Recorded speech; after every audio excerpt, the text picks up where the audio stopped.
ಇನ್ನು ಸಂಜೆ ಸುರಿದ ರಣ ಮಳೆಗೆ ಬೆಂಗಳೂರಲ್ಲಿ ನಾನಾ ಅವಾಂತರಗಳು ಸೃಷ್ಟಿಯಾಗಿದೆ. ವಿಧಾನಸೌಧದಲ್ಲಿ ದಿಢೀರ್ ಅಂತ ಸಭೆ ಕರೆದಿದ್ದಾರೆ ಸಿಎಂ ಡಿಸಿಎಂ.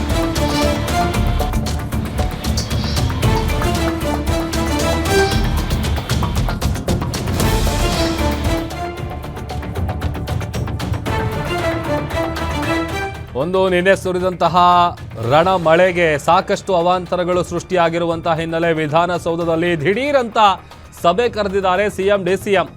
ಮಳೆ ಅವಾಂತರ ಹಿನ್ನೆಲೆ ಸಿಎಂ ಡಿಸಿಎಂ ಮಹತ್ವದ ಮೀಟಿಂಗ್ ಮಾಡ್ತಾ ಇದ್ದಾರೆ. ಸಂಪುಟ ಸಭೆಗೂ ಮುನ್ನ ಈ ವಿಚಾರಕ್ಕೆ ಸಂಬಂಧಪಟ್ಟಂತೆ ಮೀಟಿಂಗ್ನಲ್ಲಿ ಚರ್ಚೆ ಮಾಡಲಾಗುತ್ತೆ. ಮಳೆ ಅವಾಂತರವನ್ನು ತಪ್ಪಿಸೋದಕ್ಕೆ ಕೈಗೊಳ್ಳಬೇಕಾದಂತಹ ಕ್ರಮಗಳ ಬಗ್ಗೆ ಚರ್ಚೆ ಆಗುತ್ತೆ ಅಂತೇಳಿ ಗೊತ್ತಾಗ್ತಾ ಇದೆ. ಬೆಂಗಳೂರಲ್ಲಿ ಎಲ್ಲೆಲ್ಲಿ ಏನೇನಾಗಿದೆ, ಏನೆಲ್ಲ ಪರಿಹಾರ ಆಗಿದೆ, ತೆರವು ಕಾರ್ಯಾಚರಣೆ ಎಷ್ಟರ ಮಟ್ಟಿಗೆ ಆಗಿದೆ ಅಂತೇಳಿ ಸಭೆಯಲ್ಲಿ ಸಿಎಂ ಡಿಸಿಎಂ ಮಾಹಿತಿಯನ್ನು ಪಡಿತಾರೆ ಅಂತೇಳಿ ಗೊತ್ತಾಗ್ತಾ ಇದೆ. ಈಗ ಬೆಂಗಳೂರಿನ ಆಲ್ಮೋಸ್ಟ್ ಎಲ್ಲ ಭಾಗದಲ್ಲೂ, ಯಾಕಂತಂದರೆ ಮಳೆ ಬಂದಂಥ ಸಂದರ್ಭದಲ್ಲಿ ಆಗುವಂಥ ಸಮಸ್ಯೆಗಳು ಒಂದೆರಡಲ್ಲ, ಅದರ ಪಟ್ಟಿನೇ ಇದೆ, ಅದರದೊಂದು ಇತಿಹಾಸನೇ ಇದೆ. ಪ್ರತಿ ಬಾರಿ ಮಳೆ ಬಂದಂಥ ಸಂದರ್ಭದಲ್ಲಿ, ಮಳೆಗಾಲದಲ್ಲಿ ಮಳೆ ಆದಾಗಂತೂ ನಾವು ಕೇಳೋದೇ ಬೇಡ. ತಗ್ಗು ಪ್ರದೇಶದ ನಿವಾಸಿಗಳ ಪರಿಸ್ಥಿತಿ ಹೆಂಗಿರುತ್ತೆ, ಜೊತೆಗೆ ಈ ಮರಗಳು ಬಿದ್ದಂಥ ಸಂದರ್ಭದಲ್ಲಿ ಅದು ಎಷ್ಟರ ಮಟ್ಟಿಗೆ ಅಧಿಕಾರಿಗಳು ಅದನ್ನು ತೆರವುಗೊಳಿಸೋದಕ್ಕೆ ಮುಂದಾಗ್ತಾರೆ ಇಲ್ಲ, ಈ ಎಲ್ಲ ವಿಚಾರಕ್ಕೆ ಸಂಬಂಧಪಟ್ಟಂತೆ ಅದ್ರ ಬಗ್ಗೆ ಮಾಹಿತಿಯನ್ನು ಪಡ್ಕೊಳ್ಳೋಕ್ಕೆ, ಜೊತೆಗೆ ಅಗತ್ಯ ಕ್ರಮಗಳನ್ನು ಕೈಗೊಳ್ಳೋದ್ರ ಬಗ್ಗೆ ಚರ್ಚೆ ಮಾಡೋದಕ್ಕೆ ದಿಢೀರಂತ ಮೀಟಿಂಗ್ ಕರೆದಿದ್ದಾರೆ ಅಂತೇಳಿ ಗೊತ್ತಾಗ್ತಾ ಇದೆ.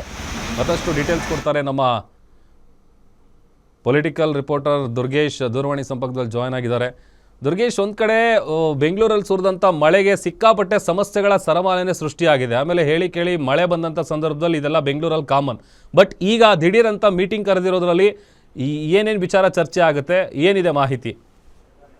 ಎಸ್ ಪ್ರಭು, ನಿನ್ನೆ ಸುರಿದಂತ ಭಾರಿ ಮಳೆಯಿಂದ 7 ಜನರ ಸಾವನ್ನಾಗಿರುವಂತದ್ದು, ಅದರಲ್ಲೂ ಕೂಡ ಬೋರಿನ್ ಆಸ್ಪತ್ರೆಯ ಕಾಂಪೌಂಡ್ ಕುಸಿದಿರೋದ್ರಿಂದ ಈಗ ಅತಾಚುರಿ ಆಗಿದೆ, ಘಟನೆ ಆಗಿದೆ. ಜೊತೆಗೆ ಏಕಾಏಕಿ ಸುರಿದಂತ ಮಳೆಯಿಂದಾಗಿ ಬೆಂಗಳೂರಿನಲ್ಲಿ ಯಾವ ರೀತಿ ಸಮಸ್ಯೆಗಳು ಉಂಟಾಯಿತು, ಯಾವ ರೀತಿ ಪ್ರಮಾಣದಲ್ಲಿ ಮಳೆ ನೀರಿನ ಸಂಗ್ರಹ ಆಗಿದೆ, ಜೊತೆಗೆ ಎಲ್ಲೆಲ್ಲಿ ಅವಾಂತರಗಳಾಗಿದೆ, ಮಳೆಯಿಂದ ಮರಗಳ ಒಂದು ಧರಾಶಾಹಿಯಾಗಿರುವಂತದ್ದು. ಹೀಗಾಗಿ ಸಿಎಂ ಸಿದ್ದರಾಮಯ್ಯ ನೇತೃತ್ವದಲ್ಲಿ ಇವತ್ತು ಮಧ್ಯಾಹ್ನ 3 ಗಂಟೆಗೆ ಈ ಒಂದು ಸಭೆಯನ್ನ ಕರೆದಿರುವಂತದ್ದು.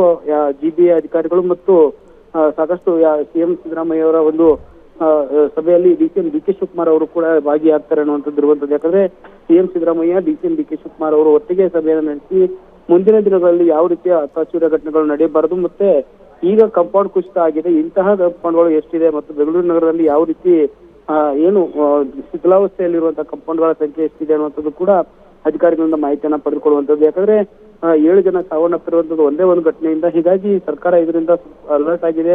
ಅಧಿಕಾರಿಗಳ ಜೊತೆಗೆ ಚರ್ಚೆ ನಡೆಸಿ ಮುಂದೆ ಈ ರೀತಿಯ ಮಳೆಗಳಾದಾಗ ಯಾವ ರೀತಿ ಕ್ರಮಗಳನ್ನ ಕೈಗೊಳ್ಳಬೇಕು, ಮತ್ತೆ ಮಳೆ ನೀರು ಎಲ್ಲೆಲ್ಲಿ ನಿಲ್ಲುತ್ತೆ, ಮತ್ತೆ ಮರಗಳ ಯಾವ ರೀತಿ ಕೊಂಬೆಗಳು ಏನು ಉಳುತ್ತಿದ್ದಾವೆ, ಇದೆಲ್ಲವನ್ನೂ ಕೂಡ ತಪ್ಪಿಸೋದಕ್ಕೆ ಯಾವ ರೀತಿ ಕ್ರಮಗಳನ್ನ ಕೈಗೊಳ್ಬೇಕನ್ನುವ ನಿಟ್ಟಿನಲ್ಲಿ ಇವತ್ತು ಸಿಎಂ ಸಿದ್ದರಾಮಯ್ಯ ಅವರ ನೇತೃತ್ವದಲ್ಲಿ ಸಭೆಯನ್ನ ಕರೆಯಲಾಗಿದೆ. ಬೆಂಗಳೂರು ಉಸ್ತುವಾರಿಯಾಗಿರುವಂತಹ ಡಿಸಿಎಂ ಡಿ.ಕೆ. ಶಿವಕುಮಾರ್ ಅವರು ಕೂಡ ಈಗಾಗಲೇ ಏನು ಸಿಎಂ ಸಿದ್ದರಾಮಯ್ಯ ಅವರ ಜೊತೆಗೆ ನಿನ್ನೆ ಏನು ಸ್ಥಳಕ್ಕೆ ಭೇಟಿಯನ್ನು ನೀಡಿದ್ರು ಮತ್ತು ಬೆಂಗಳೂರು ನಗರದಲ್ಲಿ ಆಗಿರುವಂತಹ ಘಟನೆಗಳ ಬಗ್ಗೆಯೂ ಕೂಡ ಎಲ್ಲ ಅಧಿಕಾರಿಗಳಿಂದ ಮಾಹಿತಿಯನ್ನು ಪಡೆದಿರುವಂತದ್ದು. ಹೀಗಾಗಿ ಈ ಒಂದು ವಿಚಾರಕ್ಕೆ ಸಂಬಂಧಪಟ್ಟಂತೆ ಕರೆದಂತಹ ಸಭೆ ಬಹಳ ಮಹತ್ವವನ್ನು ಪಡೆದುಕೊಂಡಿದೆ Prabhu. Okay, thank you Durgesh.